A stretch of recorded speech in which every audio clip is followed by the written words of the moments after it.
कल्पना कीजिए, कानपुर की गलियों से निकलकर माल का जहाज सीधे कोलकाता की घाट तक पहुंच जाए।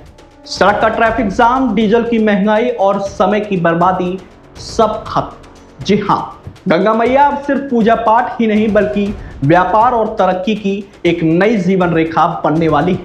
कानपुर से कोलकाता तक राष्ट्रीय जलमार्ग यातायात शुरू करने को लेकर पीएमओ यानी प्रधानमंत्री कार्यालय ने हरी झंडी दे दी है। दरअसल गंगा रिवरफ्रंट प्रोजेक्ट के बाद अब बड़ा ऐलान ये है कि कानपुर से कोलकाता के बीच राष्ट्रीय जलमार्ग परिवहन परियोजना को पीएमओ से हरी झंडी मिल गई है। अब विस्तृत परियोजना रिपोर्ट यानी डीपीआर तैयार करने का काम तेजी से शुरू किया जाएगा।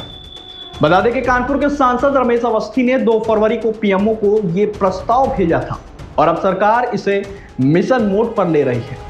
इस प्रोजेक्ट के लिए सर्वे और तकनीकी का काम आईआईटी कानपुर के एक्सपर्ट से सलाह लेकर की जाएगी।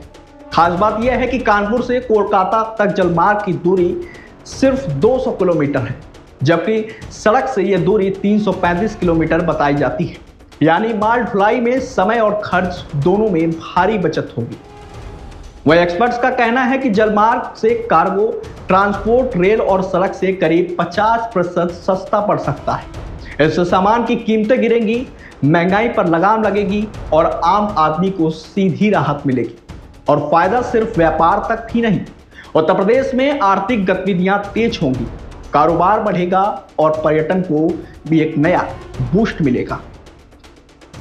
इसके अलावा गंगा के किनारे नए टूरिज्म स्पॉट्स, क्रूज और रिवर टूरिज्म की संभावनाएं भी खुलेंगी। बताते चले कि कानपुर में राष्ट्रीय अंतर्देशीय नेविगेशन संस्थान NII का एक नया केंद्र खुलेगा।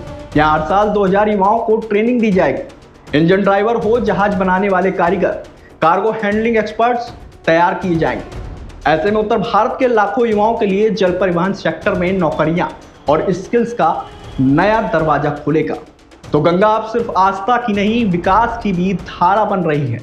क्या यह प्रोजेक्ट उत्तर प्रदेश को नई ऊंचाइयों पर ले जाएगा? कमेंट में जरूर बताइए। जलमार्ग से आपका शहर कैसे बदलेगा?